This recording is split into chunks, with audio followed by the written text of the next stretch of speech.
لا القدير مرتوقية جرا أنواسين جاوتي بيفا ملال يرو خدان لكن يبدا غندا خاتك أبسيفتي أوفتسان قالت namni tokko hin jaalan wannummaan tokkichi sanaan irraa dhaamu atummaan dhiifnaan namni yaadataa keenya mataa gad deebisu hin jiru namni oromoo kutaa gandatti oofu tokko hin jiru hadiir guddaan aboo ijoollee barana ijoollee suudii arabiyaa keessaa gantummaan mo'oodduu wal dhiibdu guyyuma lamaa sadii keessatti sheekootiin gabbaatee dhaabaa waan kana ennaan dhabamte ta hadiir martuu tun dhaabbachuu diddee baatii takka deemaan jirtu kanarra wani salphinaan jira yani ilaalchaan hadiir martuudhaaf akkasi ka yaaddenaan jettan laal isinillee warri nan mufattan dhiifama hunu asumatti Kadir martulle yo video kana dhage dhiifama an kaniin barbaad ibiddi guddaan kadir martuun qabsiise kasummiin ganda haa dhaabbatu ibiddi dhufee yaadataa mataa gad deebise ibiddi dhufee nama hunda obsaa kana ganda gale obsaa lamaan kana ganda galuu taa'u haa dhaabbatuudhaan kaayyoon kana malee waan biraa tokko hin qabu itti fufaa obsaa irra deebi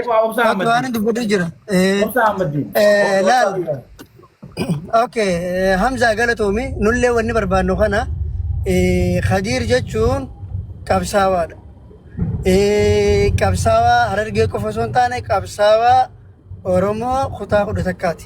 Roofillee wanni siin jeeni Kadir dogongoree jira dogongora guddaa dogongore.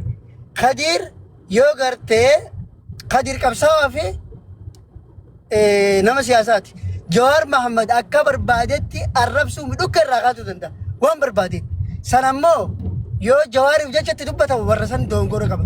Garuu gabbahee kutaa arsii tuquun dogongora guddaadha. Kun dogongora guddaadha. Herreega kamiinuu jawaar gabbahee kutaa arsii arrabsu qaba. Akkuma qofaatti si guuta. Laal fedhu yaadataa mataa gataa deebisu. Fedhu jawaar mataa gataa deebisu.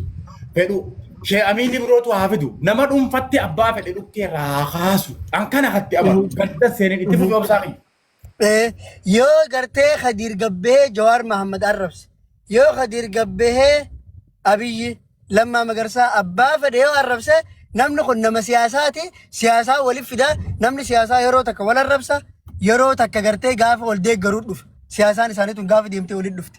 Wanni gartee walirraa barbaadan san namni hundi bar waan barbaadu takkaaf waa deeggara. Wayirra dhaabbatee waa deeggara bar namni tokko Abiyyi ka deeggaru wayirra dhaabbatee waa deeggara. Yookiin dachii takka fudhachuun ooluudha. Yookiin bilisummatti bahuun ooluudha. Yookiin sabni kiyya gara Abiyyi kanaan bilisoomuun ooluudha. Namni wanni Jawaar deeggaruuf yookiin Jawaar kana yoo deeggarre Jawaar kun nu bilisoomsuu malaadha. Jawaar kun gartee Oromoo gara bilisummatti fida, Oromoo aangootti fida, aangoo qabata, nulleen booda kana keessa bilisoomna jee Jawaar deeggara.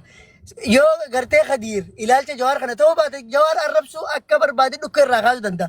Garuu ammoo arsii arrabse taanaan dogongora kana namni gabbahee itti himuu qaba. Garuu akkaataan itti himu akka Hamzaan itti hime san ta'uu hin qabu. Ammallee Hamzaa Sumaaniin jira. Maaliif ati saahiba kiyya? Yeroo dheeraa waliin beeyna hojiillee waliin qabna naafi Hamzaa. Akkasuma akkasii miti.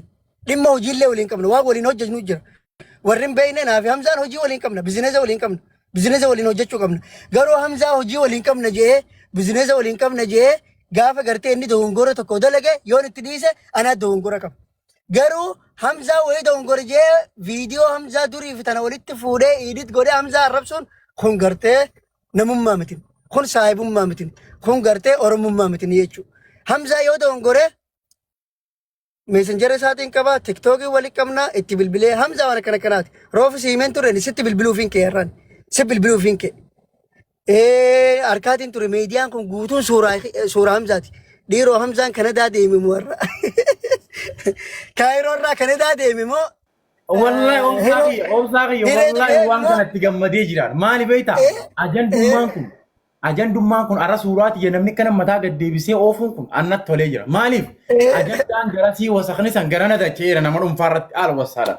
Ammallee sheeriin godhaa fi inumaa sagalee waraabeetiin fidaa fi kun kanan jaallateera. Haganatti amana. Ajaa'iba nattee maali Oromoon teenya dogongora tokko qaban waan tokko dhageeffadha. Amma ani gaafaan gartee dogongoruma xiqqaa tokko komentii jalatti oon waajee obsaa maraataa naan jaan.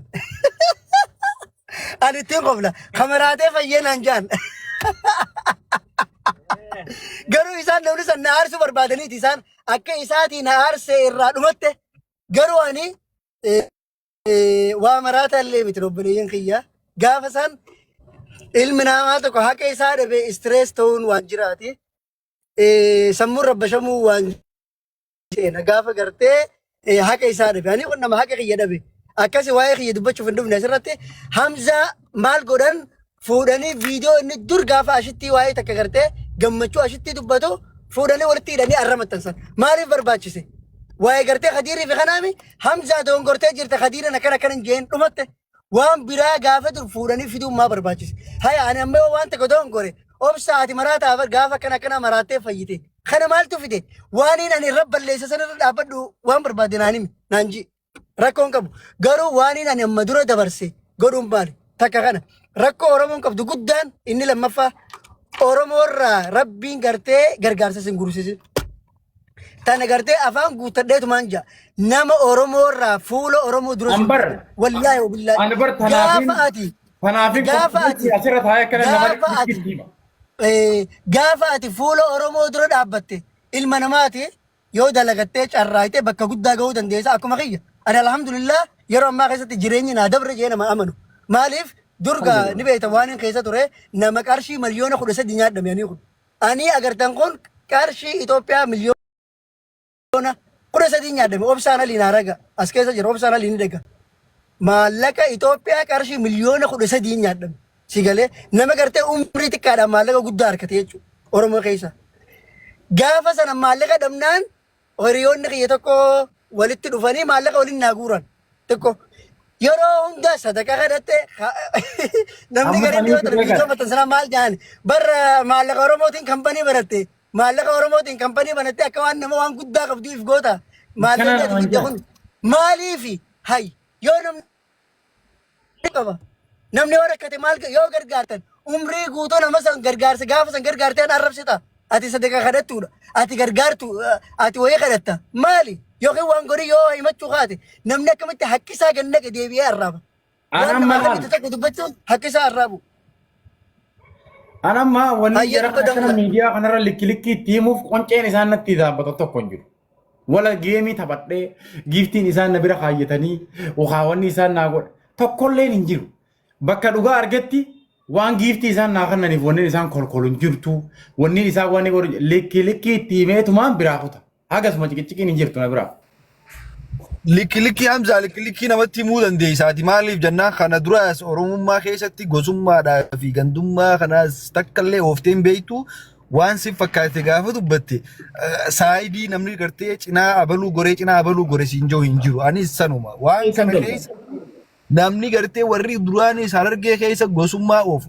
Kagandummaa ana tokkicha maali ana afran qalloo tokkicha ala ana warra ituudha warra akkas joosaniitu arrallee Khadiir piroofaayila godhatee osoo inni dogongoruu jiru deeggaru jira.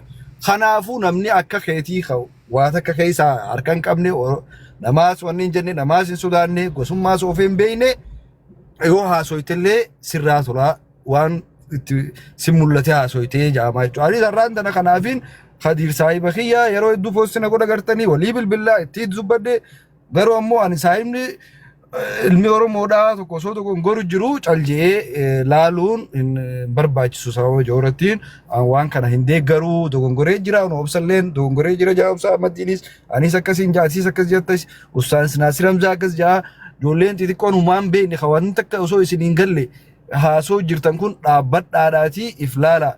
Khadiir martuudhaa waan sirrii godhu jira. Poosti isaa jala deemaati ilaala waan sirrii godhu jira. Waan qaama dubartii dubbata waan ijoolleerraa nahan tolle nama guddaa ta'e haasoo jira. Soo kanaafuu waan kana dhaabuu qaba. Wanni waan kana dhaabuun isumaaf gaariidha. Matuma isaaf fayyaddi jechuudha.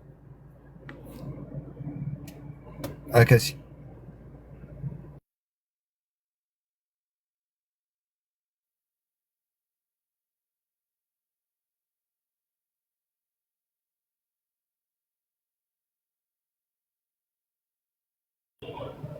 Eenyu jira namni biraa kan dubbatin gamana namana wayii natti mul'atu. Salaamu alaikum. Ana dubbatu fedha. Aboon hin jira.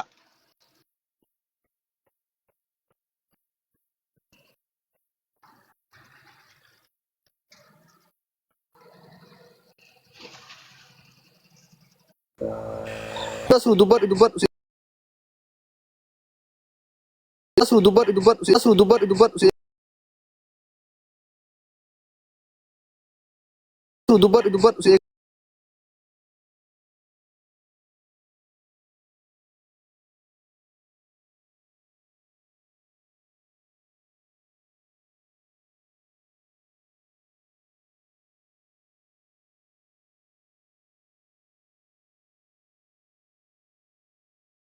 dubbadhu dubbadhu